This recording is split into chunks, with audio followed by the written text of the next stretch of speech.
Welcome to Being Transfigured. My name is Sharon, and thank you so much for joining me. I hope you're encouraged by what you hear today, and please leave in the comments any questions, any of your input. Leave it in the comments, and we can, have a conversation. But today, I just want to talk to you about a dream that I had a couple of days ago.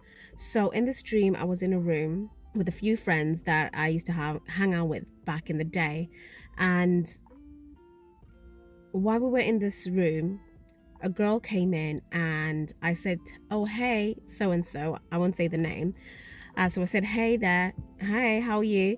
And she just ignored me and walked past me. I was like, okay, maybe she didn't hear me. Then I said, "Hey, how are you?"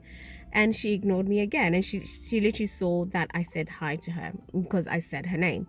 And then she just walked past me and I said, "Okay, how come you're not saying hi to me? What did I do to you?" And she was still ignoring me. And I said, "What did I do to you? Did I do anything to you? What's going on?" And then she said, "Oh, so and so told me about something that you said to her about me." And I said, "What did I say?" And then, but this girl that she said told her something was right in the same room as well. But she wasn't saying anything. And I was saying to her, like, all right, if there's something that she said, tell me and I will let you know whether I said it or not. Because from what I can remember, I can't remember anything that I said that was bad about you. And then it just went a little bit odd because I think maybe she thought I wasn't gonna say, like, what did I say, or kind of not confront, but they thought I was just gonna back down. But I said, no, if I said something, you need to let me know because I am not aware of anything that I said in this dream. But then I started getting really upset because she wouldn't say what was said. And in this dream, I remember just, crying and just being really upset because here's someone that's not talking to me because of what someone else told them that I said. And I could, in the dream, I know I couldn't remember anything that I said that might be hurtful or that will cause someone to not, that will cause her to not talk to me. And I said to her, like, this is, if there is something that I did, you need to let me know so I can either apologize for it or, oh, what did I exactly say?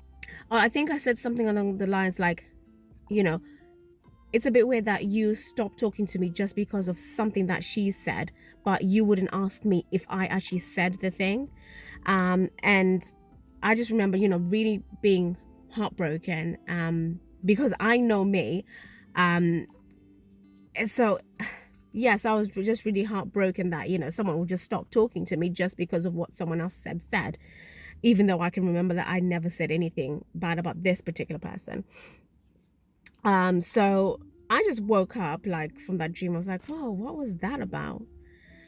And basically it's literally self-explanatory. And I think we see this a lot in life where people stop talking to somebody based off what someone else has said about that person, or they said, oh, this person said this about you, I wouldn't be friends with them again. But they won't go and ask that person, they won't go and confront that person to say, oh, so and so said you said this about me, is this true? And if so, why did you say that? And I think that's very cowardly because for me, I wouldn't just stop talking to somebody because I heard something that they did or that they said. I may ask them, but it wouldn't stop me unless they've given me, like, maybe their actions. If their actions kind of coincide with what the person had said, then maybe I may back off, but I wouldn't ignore that person. But for me, I want to find out, like, all right, where did this come from? And I think a lot of people are missing out on, like, friendships and relationships based on what somebody else has said about somebody else. And I'm not that kind of person where just because you tell me don't speak to so and so because they did this to me or they like this, it might be naive of me, but for me, I'm like, right, they might have done that to you, or you guys might not get along, but that doesn't mean that I'm not going to get along with that person. So I think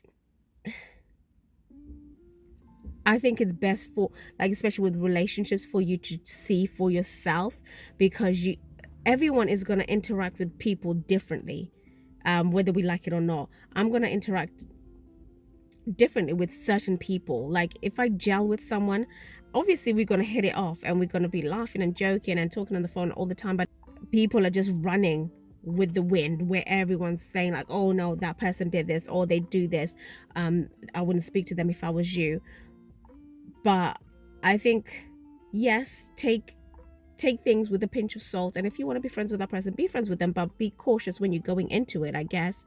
But there's this like clicky thing that I don't like, that I personally don't like, where, you know, let's say a friend has fallen out with a certain friend, and then they expect you to fall out with that person, even though that person hasn't done anything to you.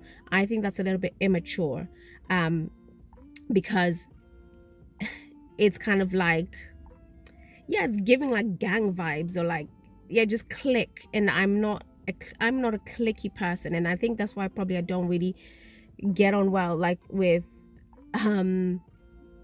like big girl groups. I like, you know, smaller intimate groups of women, because I think the bigger the group gets, that's when it gets clicky. And not just with females, but like just with friends in general, families even, they becomes like cliques, where people like, oh no, I don't associate with that person, or I don't associate with this person, and then you're expected to not associate with them because they don't associate with them, you know. And then if you're talking to that person that they've fallen out with, it seems like you're being a traitor, or that you might be saying, spreading gossip or about that other person. But it's like, no, that is just like, I get on with that person, or so and so gets on with that person. And if I've fallen out with somebody, I don't expect none of my, you know, close people to fall out with them as well. If you get on with them, you go and speak to them. I'm not like that kind of jealous person that's like, oh, they're talking to them, like, I can't believe they're doing that, even though they know what that person has done to me, or that person's like said about me. I don't care. It's not, people are different, and people engage with people at a different level. So I think there just has to become a level of maturity where you just realize that it's fine. And then if they're not my friend, I will see the true colors. God will show me the true colors, and this is where we have to walk with discernment, because without discernment, then that's where we get hurt. Just be prayerful about everything, always. And when someone is removed from your life, it's not always a bad thing. It's not always a bad thing. Sometimes there is a purpose in that, and that's where we need to lean on God and just say, Lord, okay, what is the purpose of this person being removed, or what, for my life? Is it my selfish doing? Is it your doing, Lord? What is it? And honestly, God will show you. He will show you what's happening.